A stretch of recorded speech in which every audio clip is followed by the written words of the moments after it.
Welcome to 2 Minute Art Talks. I am Michael Carini, and today I want to talk to you about getting lost in the art business. And what I mean by that is that when you do this for a living, there are so many things that we need to manage, so many hats that we have to put on, so many jobs that we have to do, that we can lose ourselves. We can get to a point where maybe we're not even making artwork.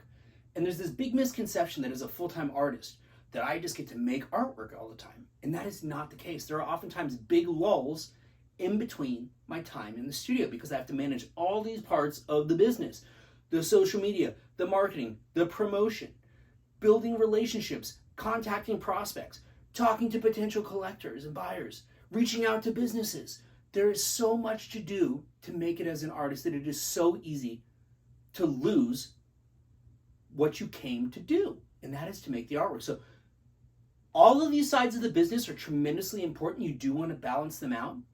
But don't forget to remember what your purpose is, what your calling is, what you were meant to do, and that is make artwork. So sometimes I am still guilty of this. I run into this obstacle where I have to remind myself, first and foremost, I'm an artist. And if I'm not making artwork, then I'm not doing what I said I was going to do. So yes, I need to do all the sides of the business. I need to balance it out. Sometimes I need to delegate things that I'm not good at, but I need to build these relationships so that I can make sure that I'm always still making the artwork, doing the thing that I love.